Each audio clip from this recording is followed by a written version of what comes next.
अभी देखिए हमारे साथ मेदांता हॉस्पिटल से आए डॉक्टर अभिषेक कुमार दास सर हैं और एसोसिएट डायरेक्टर हैं बोन एंड जॉइंट इंस्टीट्यूट के और सिवान के लक्ष्मी नर्सिंग होम में अपनी सेवा देने के लिए आए हैं।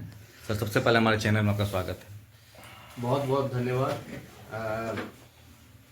मैं डॉक्टर आर के सिंह सर का सिवान की जनता का बहुत बहुत आभारी हूँ कि ये मौका मिला है कि सिवान में आके सिवान के लोगों के साथ जुड़ने का।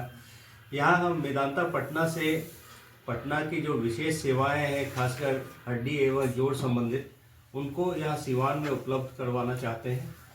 इसमें हम लोग जो आजकल देख रहे हैं वो घुटना का घिसना और घुटना संबंधित जो समस्याएं हैं, दर्द है, वो काफ़ी बढ़ रहा है। इंडिया में, भारत में हम लोग जो देख रहे हैं तो एक तरह का एपिडेमिक हो गया है नी का पेन, घुटने का घिसना, घुटने का दर्द। और इसके कारण मेदांता पटना एक अभियान चला रही है जिसके तहत हम लोग जो घुटना का प्रत्यारोपण है यानी नी जॉइंट रिप्लेसमेंट, इसका कैंप कर रहे हैं जिसमें पेशेंट को एक पैकेज के थ्रू सारी सुविधाएं उपलब्ध होती हैं, जिसमें विश्व स्तरीय सुविधाएं हैं, जो इम्प्लांट है और सर्जरी, सब एक ही छत के अंदर काफ़ी सुविधाजनक तरीके से पेशेंट को मुहैया करवाया जाता है। यहाँ सिवान में हम लोग पेशेंट्स को जब देखते हैं तो उनको पहले तो अवगत करवाते हैं कि घुटना घिस रहा है तो उससे क्या क्या प्रॉब्लम होती है, आए दिन जो उनको चलने फिरने में। अच्छा, आखिर घुटना घिसता क्यों है, ट्रांसप्लांट की नौबत क्यों आ जाती है? मैं इसी बात पे आ रहा था कि किसी का जब घुटना घिसना शुरू होता है तो शुरुआती उपचार उसका नी रिप्लेसमेंट नहीं है।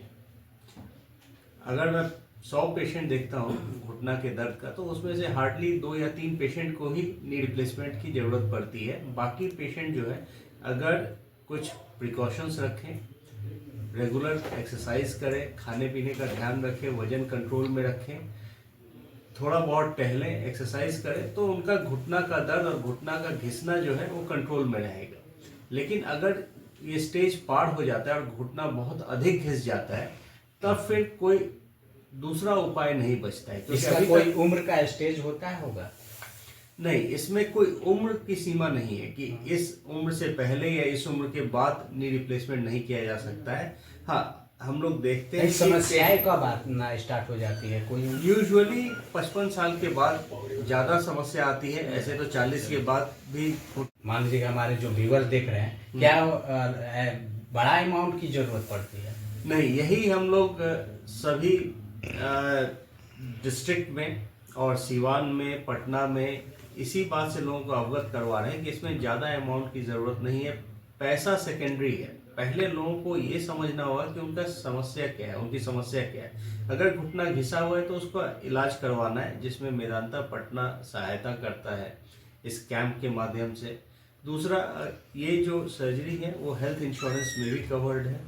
तो पैसे के बारे में नहीं सोचना है, पहले लोगों को अपने हेल्थ के बारे में सोचना है और जो ज़रूरी है वो करवाना है। ठीक है, तो पहले अगर किसी को घुटने में दर्द है, उनका घुटना घिस रहा है, तो अपने ऑर्थोपेडिक सर्जन से संपर्क करें। हो सकता है कि ये सिर्फ दवा और कुछ एक्सरसाइज से कंट्रोल में हो जाए, नहीं तो फिर नी रिप्लेसमेंट इसका एक समाधान है और उसके लिए जो भी सहायता है वो मेदांता पटना उपलब्ध करवा रही है। अगर इस तरह की समस्याएं घुटने में आ रही है, दर्द बढ़ रहे हैं, तो किस तरह के डाइट का वो हमेशा जो हम लोग रिकमेंड करते हैं वो एक बैलेंस डाइट, खाने पीने में एक जो साग सब्जी होती है, उसका फ्रूट्स होता है, वो एक बैलेंस्ड वे में लें, चीनी की मात्रा को थोड़ा कम करें।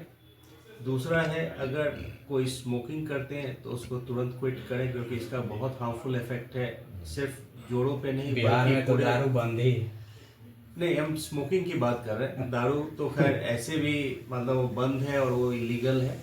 और स्मोकिंग ही नहीं, तंबाकू किसी भी फॉर्म में, चाहे वो पान मसाला हो, वो भी हड्डियों को, जोड़ों को नुकसान पहुंचाता है। और जो लास्ट है बट नॉट द लीस्ट, वो है जंक फूड। आजकल फास्ट फूड का बहुत एक प्रचलन चल गया है, लेकिन ये भी हेल्थ को काफ़ी नुकसान पहुंचाता है। इसलिए इस सब को कर्टेल करें और बैलेंस डाइट पे फोकस करें। अच्छा, सिवान आप आए हैं पहली बार, तो कैसा लगा हमारे लक्ष्मी नर्सिंग होम में पहली बार आप आ जाए? पहली बार नहीं, चौथी बार आए हैं। हम लोग सिवान में पिछले 2 महीने से काम कर रहे हैं और सिवान की जनता बहुत बहुत अपनापन, और यहाँ पे आके ऐसा नहीं लगता है कि कहीं दूसरे डिस्ट्रिक्ट में गए, कहीं बाहर गए हैं, बल्कि काफ़ी अपना सा लगता है। लोगों का जो व्यवहार है वो उसमें काफ़ी अपनापन है और यहाँ ट्रीट करके मुझे बहुत बहुत खुशी होती है। लोगों को हेल्प करके, उनको मदद करके बहुत अच्छा लगता है। क्या कहेंगे सिवान के लोगों से? सिवान के लोगों से मैं यही कहना चाहूँगा कि आप अपना बहुत ख्याल रखिए, स्वस्थ रहिए, और स्वस्थ रहने के लिए जो भी चीज़ ज़रूरी है वो कीजिए। जैसे खान पान का ध्यान रखिए, एक्सरसाइज कीजिए, और अगर किसी जोड़ में दर्द है, दिक्कत है, तो हमसे संपर्क कीजिए। हम आपकी सहायता हर समय करेंगे। एक चीज और हम प्रकाश डालना चाहेंगे, मेदांता नाम सुनते ही लोगों को रहता है कि बहुत बड़ा एक हॉस्पिटल है, इसमें बहुत पैसे की जरूरत होती है, तभी हम उस तरह के डॉक्टर से उस तरह से दिखलाता है। देखिए, ये सब धारणाएं जो है वो सही नहीं है, और इन सब के साथ आप किसी भी हॉस्पिटल में नहीं जाइए। मेदांता एक बड़ा हॉस्पिटल है, डेफिनेटली वहाँ सारी सुविधाएं उपलब्ध हैं, लेकिन ये सारी सुविधाएं सबके लिए है, ऐसा नहीं कि किसी खास वर्ग के लिए है। तो अगर किसी को भी समस्या है तो मेदांता हॉस्पिटल आइए। वहाँ बहुत सारी स्कीम्स है जिसके थ्रू हम लोग पेशेंट को का मदद कर सकते हैं। सरकार के साथ एक पार्टनरशिप भी है जहाँ कुछ स्पेशलिटी में फ्री में भी इलाज होता है। तो आप हॉस्पिटल आने से हिचकिचाइए नहीं, हमारी टीम हमेशा आपके लिए है, पेशेंट के लिए है। हमारा पूरा फोकस और पूरा ध्यान पेशेंट पे होता है। अच्छा, ऑपरेशन की ट्रांसप्लांट की बात है तो क्या हेल्थ कार्ड जो बना है तो उसमें ये प्रयोग हो सकता है? हम लोग इसमें अभी कोशिश कर रहे हैं कि जो हेल्थ कार्ड है उसके थ्रू ये फैसिलिटी उपलब्ध हो, लेकिन अभी फिलहाल उसके थ्रू नहीं है। अभी हेल्थ इंश्योरेंस के थ्रू ये उपलब्ध है। जो सरकार का हेल्थ कार्ड है उसके लिए लोग कार्यरत हैं कि जल्द से जल्द उसके थ्रू भी उपलब्ध हो। चलिए सर, एक चीज़ और, किस दिन आप लोग को सेवा दे रहे हैं सिवान में? यहाँ सिवान में दूसरे और चौथे बुधवार को हर महीने हम लोग यहाँ उपस्थित रहते हैं, यहाँ की जनता की सेवा के लिए। चलिए, तो महीने के दूसरे और चौथे बुधवार को आप सेवा यहाँ पर ले सकते हैं। धन्यवाद। कितने बजे से कितने बजे तक बैठेंगे? 11 बजे से लेके 3 साढ़े 3 बजे तक हम लोग यहाँ पे रहते हैं। अच्छा अच्छा, ठीक। चलिए, हमारे साथ बहुत बहुत चाचा जी हैं। चाचा जी, क्या कहे डॉक्टर साहब के बारे में? डॉक्टर साहब की ख्याल सुनकर आया हूँ बलिया से। बलिया से आप चल कर आ गए? अच्छा अच्छा। और कुल्हे में दर्द है, घुटने में तो दर्द नहीं है। हाँ। दिखाने के लिए आया हूँ, विश्वास लेकर। और पूछिए, बताइए। अच्छा, आपका कितना उम्र हो गया? 81 साल उम्र है। अच्छा अच्छा। कहीं आप जॉब में भी थे? हाँ, LIC में था। अच्छा, LIC अच्छा। में अधिकारी तो ये दर्द की समस्या कब से चालू हो गया? दर्द की समस्या तो कुल्हे में 5-6 महीना से है, लेकिन 22 दिसंबर से कुछ पैदल ज़्यादा चल दिया, तब से ज़्यादा दर्द हो रहा है। अच्छा 22 दिसंबर से। अच्छा, तो ये कैसे संपर्क में आ गए डॉक्टर साहब के? अब बलिया से सिवान में कैसे संपर्क? कम से कम 100 किलोमीटर की दूरी अनेक है। लोग हैं बताने वाले। अच्छा। हाँ, अनेक रिश्ते हैं। चलिए,